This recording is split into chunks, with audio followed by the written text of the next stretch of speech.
mga kasar, welcome back sa ating panibagong chikahan today, no? So for today's video, pag-usapan pala natin kung ano yung perfect location sa iyong tindahan. So hanapin mo talaga, number one, yung pinakauna, yung maraming tao. Kasi maraming tao, dun yung target na market mo. So pangalawa is, hanapin mo kung nasaan yung mga malaking tindahan. Kung gusto mo, nasa highway ka, mas maganda, much better. Pero meron din naman sa highway na walang matao, no?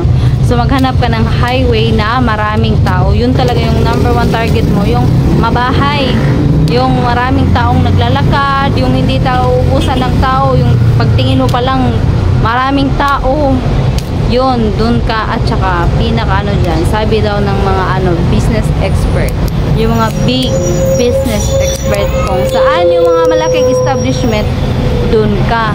So mas maganda kasi pag ganun, kasi may potential. At saka isa din sa maghanap ka rin ng meron kang kakompetensya, yung meron ding mga tindahan. Tumabi ka dun hanggat possible na mahanap mo yung area na yan.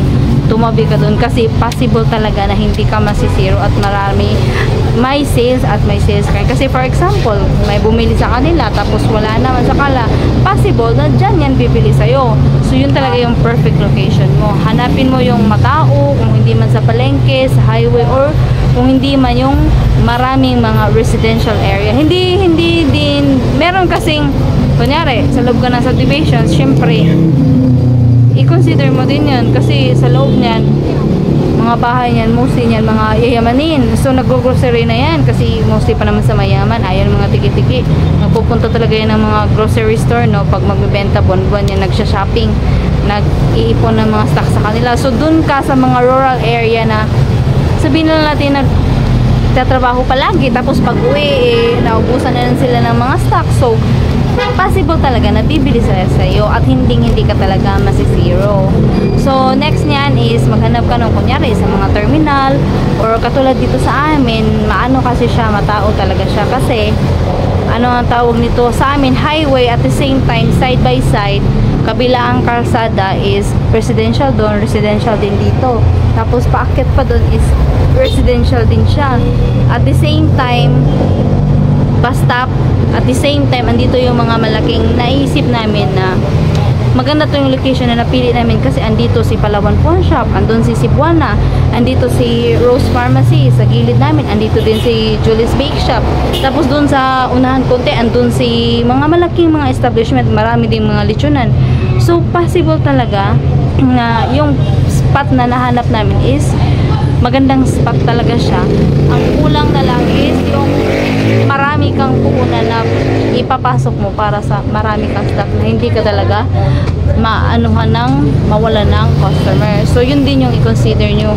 Hindi lang porket gusto nyo magnenegosyo tapos basta dito may tindahan, may space, dito na ako magre-renta, dito na ako magtataw. Hindi ganun kasi possible pag ganun, hindi masyadong matao, sustain ng target market mo, wala.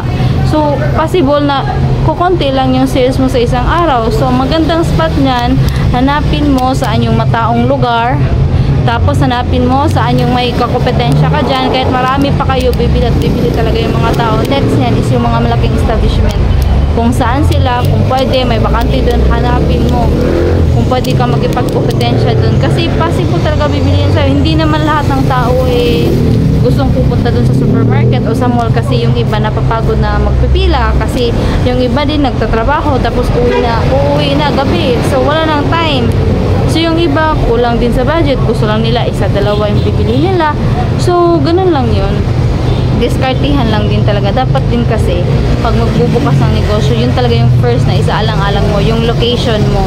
Kasi kahit pag gano'ng kalaki yung tindahan mo, gano'ng kadami yung stocks mo, kung yung target market mo is yung lugar na pagtatayuan mo negosyo ay hindi masyadong matao, ay wag na. Nagsasayang ka lang ng pera, panahon at oras. Wag na, babagsak ka talaga. Kahit pa hindi naman ganun ka sobrang laki yung puhunan mo dyan o sobrang laki yung tindahan mo, basta marami lang tao sa lugar na pinagtayuan ng negosyo mo, ay perfect place talaga yun. So yun lang for today's video. Sana may natutunan kayo, and see you sa ating next vlog, another tips sa ating konting negosyo tips. Thank you for watching. Bye bye.